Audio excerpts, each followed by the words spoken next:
Hello दोस्तों, जैसा कि आप लोग जानते हैं, इस कोरोना काल के संकट के अंदर एक और भयानक संकट ने दस्तक दे दिया है।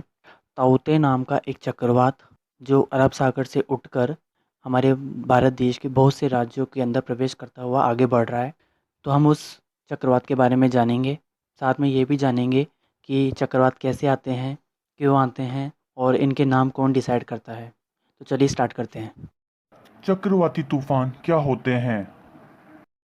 जैसा कि हम लोग जानते हैं, भारत और दुनिया भर के हर तटीय इलाकों में चक्रवाती तूफान आते ही रहते हैं। इन चक्रवाती तूफानों के नाम उनकी जगहों के हिसाब से अलग अलग नाम दिए जाते हैं। जैसे कि साइक्लोन, हैरिकेन और टाइफून, ये तीनों ही चक्रवाती तूफान आते हैं।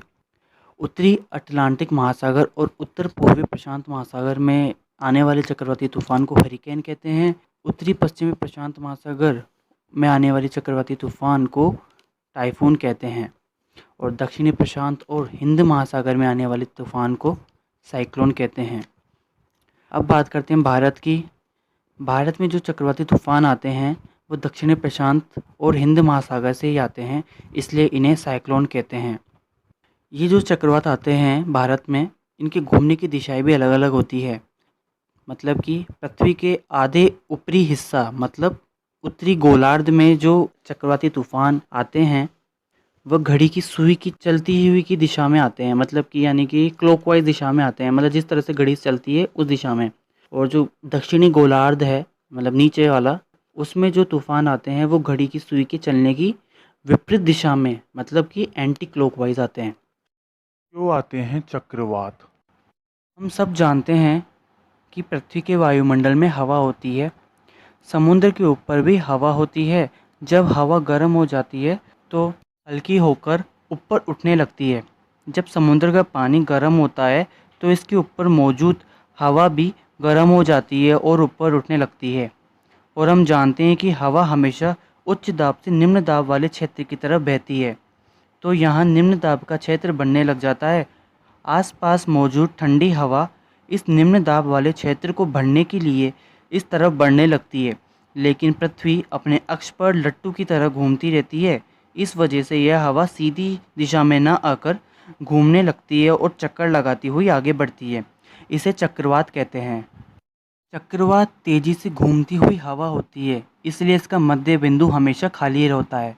क्योंकि घूमती हुई हवा उस बिंदु के चारों ओर घूमती है लेकिन उस बिंदु तक पहुंच नहीं पाती। इसे चक्रवात की आंख कह सकते हैं, नेत्र या फिर अक्षु कह सकते हैं। जो हवा ऊपर उठती है उसमें नमी होती है, इसलिए चक्रवात में तेज हवाओं के साथ बारिश भी होती है।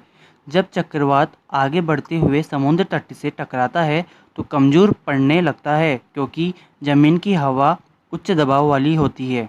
चक्रवात अपना रास्ता हवा के दबाव के कारण बदलता है। हवा की रफ्तार के हिसाब से इन चक्रवात को कई तरीके से देख सकते हैं। ये कई तरीके की हो सकती है। 119 किलोमीटर प्रति घंटे से 153 प्रति किलोमीटर घंटे, 154 से लेके 177 किलोमीटर प्रति घंटा, 178 से 208 किलोमीटर प्रति घंटा या 209 से 251 किलोमीटर प्रति घंटा व 252 से अधिक भी हो सकती है। नाम कौन रखता है? तूफानों के नाम रखने की परंपरा 1950 में अमेरिका से शुरू हुई थी। इससे पहले तूफानों के नाम नाव चलाने वाले अपने प्रेमिकाओं के नाम पर रखते थे, इसलिए शुरुआत में तूफानों के नाम महिलाओं के नाम से होते थे। 70 के दशक में यह परंपरा बदल गई और तूफानों के नाम महिला और पुरुष दोनों के नाम पर होने लगे। सन 2000 से चक्रवातों के नामकरण की नई प्रणाली शुरू हुई। ये नाम अल्फ़ाबेट और तट के पास वाले देश के अनुसार रखे जाने लगे। WMO सदस्य के राष्ट्रीय मौसम विज्ञान और जल विज्ञान सेवाओं द्वारा ये नाम रखे जाते हैं।